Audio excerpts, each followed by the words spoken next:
Good morning everyone. तो आज हम फिर से देखेंगे एनसीईआरटी के क्लास 9th का क्वेश्चन नंबर 6।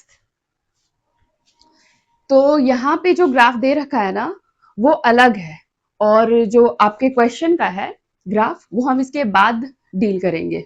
तो यहाँ पे क्या दे रखा है, पोजीशन टाइम ग्राफ। तो पोजीशन टाइम ग्राफ कहने का मतलब है वही डिस्प्लेसमेंट टाइम ग्राफ। तो यहाँ पे आप देख सकते हैं कि ये दो लाइन पैरेलल जा रहा है, लेकिन जो आपके बुक में जो ग्राफ दिया हुआ है वो दो लाइन इंटरसेक्ट कर रहा है। तो उसको समझने से पहले हम ये वाला ग्राफ समझ लेते हैं।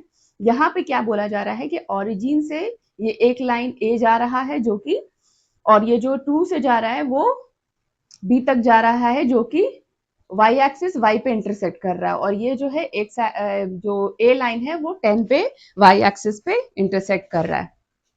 देख लो आप, इसी पे लाई कर रहा है। उसके बाद फिर जो आपका एक्स कोऑर्डिनेट है वो दोनों ही 10 पे लाई कर रहा है। यहां से देख लो, जो दोनों ही 10 पे लाई कर रहा है। तो ये ग्राफ कहने का मतलब आपको समझ में आ ही रहा होगा कि ये ग्राफ क्या कहना चाह रहा है आपको।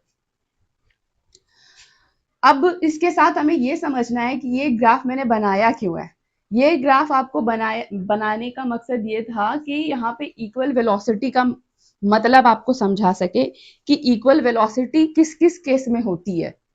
और जैसे जब हम स्लोप निकालते हैं ना, तो स्लोप बराबर क्या होता है, स्लोप का मतलब ये होता है कि डिस्प्लेसमेंट टू द टाइम। ठीक है, तो पॉइंट ए के लिए जब हम देखेंगे डिस्प्लेसमेंट टू द टाइम का रेशियो, तो वो कैसे होगा, वो Y axis to the X axis. यानी कि देखो, स्लोप का मतलब जो होता है वो होता है y2 minus y1 divided by x2 minus x1। ये होता है एग्जैक्टली स्लोप का मीनिंग, जो कि शायद आप अभी नहीं पढ़े होंगे। अगर रिव्यू अकेले आपके टीचर्स ने दे दिया होगा तो बहुत अच्छी बात है, लेकिन इसको ऐसे एग्जैक्टली पढ़ना है क्लास 9th में, सॉरी क्लास 10th में पढ़ना है। ठीक है, तो यहाँ पे आप देख सकते हैं 10 माइनस 0 डिवाइडेड बाई 10 माइनस 0, जो कि आपका टाइम है। ठीक है, ये क्या हो जाएगा 10/10 which is equal to 1 unit. ठीक वैसे ही पॉइंट बी के लिए जब हम देखेंगे तो आप देखो वाई एक्सिस 12 पे लाई कर रहा है। 12 minus 2 divided by 10 minus 0, 10/10 which is equal to 1 unit. ठीक है, तो दोनों ही केस में आप देख सकते हैं कि वेलोसिटी मेरा velocity of A equal to velocity of B होता है ना, जो कि है 1 यूनिट इस पॉइंट के लिए। ठीक है, ये इतने पोर्शन के लिए। तो वैसे ही यहाँ पे 0.5 एक दे रखा है, ठीक है, पहले से दे दिया हुआ है। और मैंने एक वहां पे ग्राफ भी पिन किया, वहां पे आप देख सकते हैं, बोला गया है कि having equal velocity, equal velocity. तो कहने का मतलब है यहाँ पे वो बता रहे हैं कि इक्वल वेलोसिटी है, तो हम यहाँ पे इस पॉइंट के लिए भी देख सकते हैं। देख लो आप, यहाँ पे क्या हो रहा है, ये देखो 5 यूनिट पे लाई कर रहा है।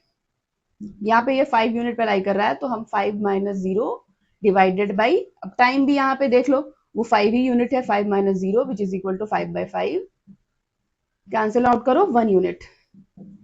और अब ग्राफ बी के लिए जो है, ठीक वैसे ये 0.7 पे लाई कर रहा है, तो 7 minus 2 divided by 5 minus 0, 5/5 equal to 1 unit. ठीक है, तो यहाँ पे भी आप देख सकते हैं कि वेलोसिटी बराबर हो रही है। अगर हम यहाँ पे इस तरह से लाइन ड्रॉ करें और यहाँ पे भी इस तरह से लाइन ड्रॉ करें, तो हमें ये दिखने को मिलता है कि हर किसी केस में ही it have a equal velocity. हर बार जो है मेरा जो स्लोप है जो है वो बराबर हो जाता है हर केस में। चाहे हम इस पोर्शन से कंसिडर करें, इस पोर्शन से, ये 5 यूनिट से मैंने लिया, तो ये एक इक्वल वेलोसिटी का ग्राफ है ना। या हम कह सकते हैं ये यूनिफॉर्मली जब इक्वल हो रहा है, तो हम ऐसा कह सकते हैं कि ये जो वाला ग्राफ है जब दो लाइन पैरेलल होता है तो वेलोसिटी इस केस में इक्वल हो जाती है। ठीक है। लेकिन क्वेश्चन ये है कि वो जो मेरा दूसरा वाला ग्राफ है उसके केस के लिए पूछा जा रहा है कि वेलोसिटी क्या इक्वल होगी, आपसे ये पूछा जा रहा है। ठीक है, तो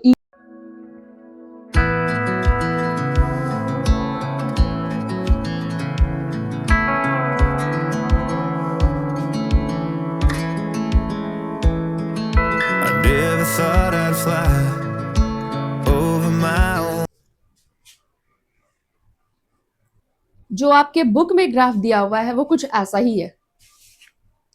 पोजीशन टाइम ग्राफ दे रखा है और दो लाइन एक जगह पे इंटरसेक्ट कर रहा है। तो पूछा जा रहा है ये कि A and be ever have equal velocity, क्या कभी ऐसा होगा कि ए और बी का जो वेलोसिटी है वो इक्वल हो जाएगा, ये पूछा जा रहा है।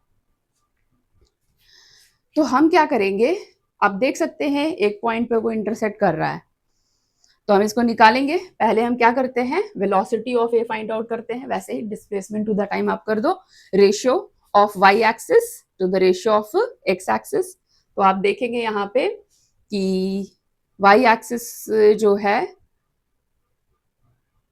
वो 5 minus 0 divided by 5 minus 0 which is equal to 5/5 1 unit होता है।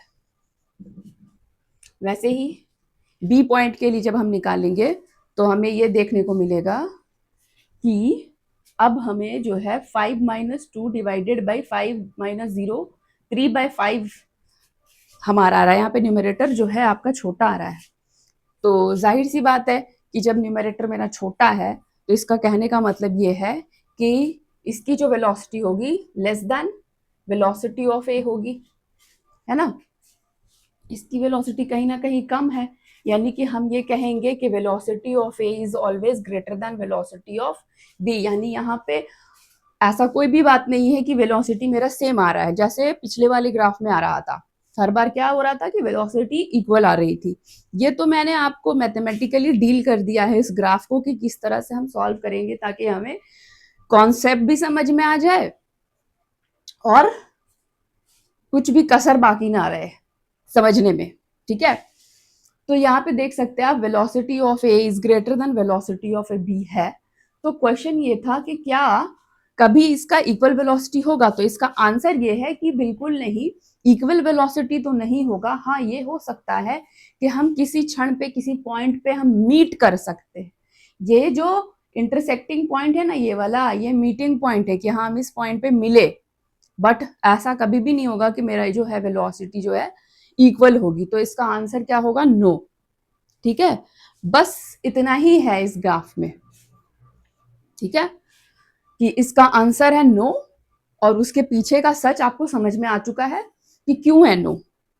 ठीक है, और इक्वल वेलोसिटी होने का क्या कंडीशन होता है, क्या क्राइटेरिया होता है कि जब दो लाइन पैरेलल होती है, दोनों का स्लोप बराबर होता है। स्लोप आपको मतलब समझ में आ गया है कि स्लोप का मतलब होता है क्या, कि स्लोप का मतलब होता है ratio of displacement to the time, जब बराबर होता है हर एक केस के लिए, ताकि हम किसी भी पॉइंट से कंसिडर करें, वेदर 10 पॉइंट वो आपका 10 दिया हुआ था या 5 यूनिट दिया हुआ था या फिर 6 से 7 से भी आप करेंगे, तो आपका हर केस में जो है वेलोसिटी का रेशियो जो होगा वो बराबर होगा।